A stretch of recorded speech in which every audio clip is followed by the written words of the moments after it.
horror genre, death is a constant, but it doesn't always satisfy our thirst for gore.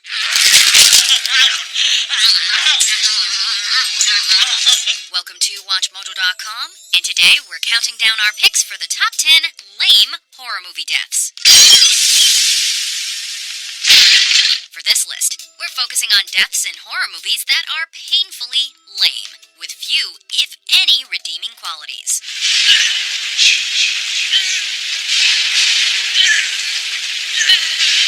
The following scenes are barely even scary. They're just mostly known as dreadful across the board. Even so, a spoiler alert is probably worth mentioning. Number 10. Ceiling Drop, Paranormal Activity 4. What the hell? Given the modest $5 million budget of this fourth installment of the Paranormal Activity franchise, nobody really expected high production value. Even so, it's usually the scare tactics that allow some horror films to rise above the rest. But when the Nelson family senses an evil presence in Paranormal Activity 4, and people begin acting a little crazy, Mother Holly receives quite a surprise, but doesn't receive the most inventive of deaths. The initial fly through the air has little shock value, and the subsequent drop to the floor just doesn't cut it. The icing on the cake is the use of a wide-angle shot. It leaves the viewer more irritated than fully invested in the scene. Honey, it's under your bed! It's under your bed! Number 9. Garbage Day, Silent Night, Deadly Night, Part 2. Garbage Day! Building on the momentum of the 1984 film Silent Night, Deadly Night, director Lee Harry took the reins for the inadvertently hilarious sequel. Featuring the psychologically damaged Ricky Caldwell, the brother of the original film's antagonist, the narrative presents the deranged killer committing random acts of violence. Are you out of your mind? Very naughty.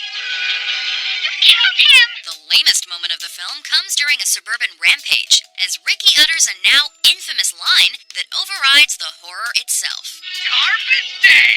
Perhaps the scene could have been a little more authentic with the inclusion of actual movie blood. Instead, it seems to be more about comedic style than genre substance.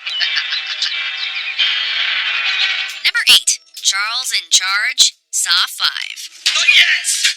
Don't close the door. It'll set off the timer. In the 5th installment of the iconic Saw franchise, we meet a group of victims, one of whom is an investigative journalist named Charles, who's presumably a smart guy. But due to an ethical failure involving arson, Jigsaw steps in to subject him to a nasty game of life and death. Let's do this f***ing thing before the bombs go off. In an attempt to secure a bomb shelter key, Charles loses his composure, only to be taken down by Luba, who was also part of an arson conspiracy. Charles' bravado stands out in this particular scene, and leads viewers to anticipate an epic horror death. Yet the deadly explosion we're shown seems like a waste of time, at least given the usual Saw gore. Wait!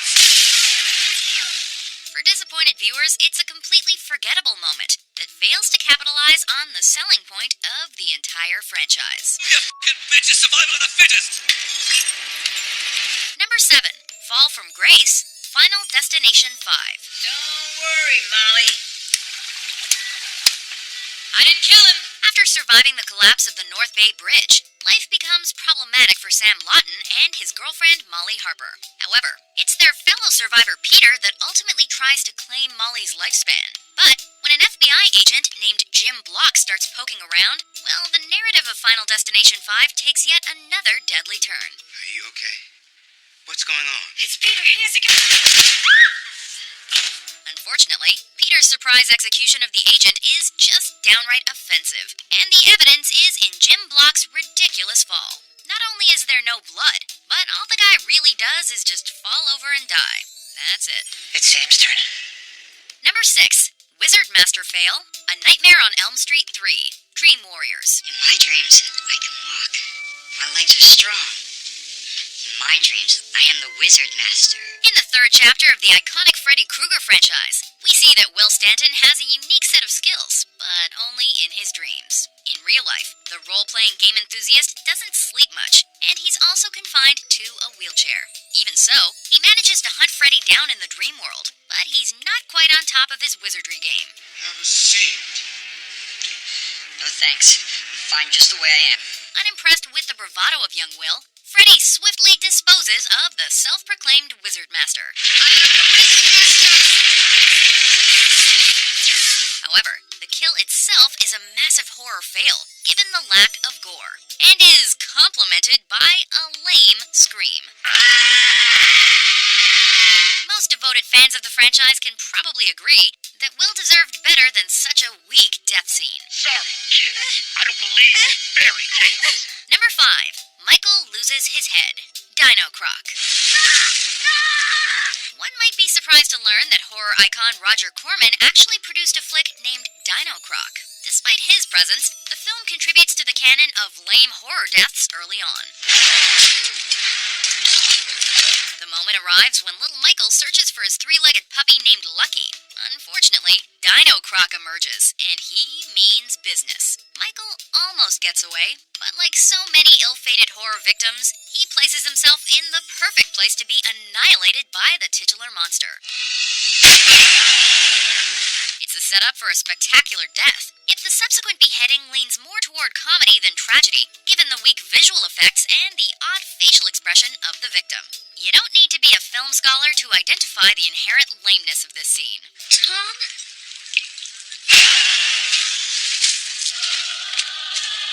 Number 4. Belial means business. Basket Case 3. The Progeny. What the hell is that? I don't know, but it's heavy. If you're not familiar with the central narrative of this franchise, it's about a deranged and deformed twin by the name of Belial. Is that you, Belial?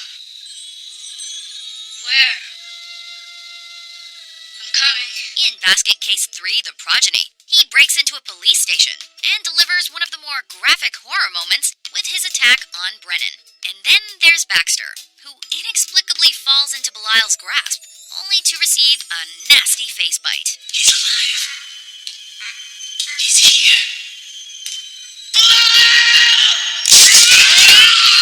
And what happens when someone or something violently pulls away at human skin? Well, here, the victim's entire head plops off, which not only provides for a lame visual, but seems rather nonsensical as well. In fact, one could argue that director Frank Henenlotter likely didn't have an anatomy consultant on set. Oh, no. Number 3. Death by Compact Disc. Hellraiser 3. Hell on Earth. Shall we begin? There's nothing quite like an ironic death in horror movies. And there are many ways to capitalize on the inherent drama of a gruesome kill. But in Hellraiser 3, director Anthony Hickox takes a unique approach with the DJ, played by real-life club guru Brent Bolthouse. Once Pinhead splits into two different beings, the menacing one wreaks havoc on a club called the Boiler Room. While this particular death scene feels dated through no fault of its own, it's the manner in which the dated objects are used that makes it horribly lame.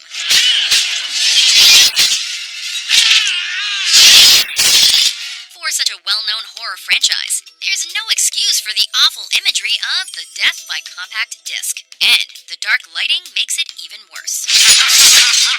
Number 2. Death by penetrating corncob, Sleepwalkers. Travis Sheriff's Department. Where's Ira? In horror movies, fans typically appreciate a well-executed and creative kill. But death by corncob to the back doesn't sound too appealing, even on paper. There's a woman here. She said she's the Brady kid's mother.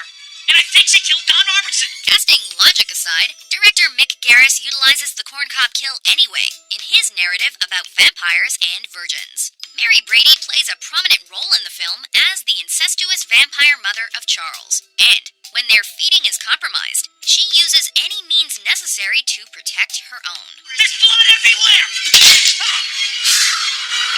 Unfortunately for viewers, the idea of corncob penetration from the back makes little sense, and the officer's gargling reaction only makes it more troubling. Of course, there's also the inevitable vegetable joke, surprisingly written by the one and only Stephen King. No vegetables, no dessert. Those are the rules. Before we unveil our number 1 pick, here are some honorable mentions. Give it a shot. What the f***?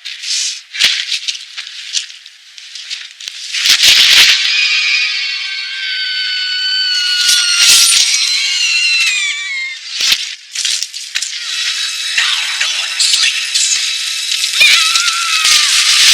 Number 1. Veggie matter, oh my god, Troll 2. They're eating her! And then they're going to eat me! There's plenty of room for improvisation in the horror genre, especially in B movies. And even the cheesiest of lines can be enhanced by a good performance. This is not the case in Troll 2, which actually has nothing to do with the original film, nor does it include actual trolls. However, it does include a supporting character named Arnold that witnesses the wrath of vegetarian goblins, most notably the queen, Credence. Make yourself comfortable. Unsurprisingly, Arnold finds himself in a bit of trouble and attempts to verbalize his concerns. Oh my god! When combined with the ludicrous visuals of a woman who is transformed into vegetables, the overall awfulness of the collective horror in this scene makes for the lamest of all.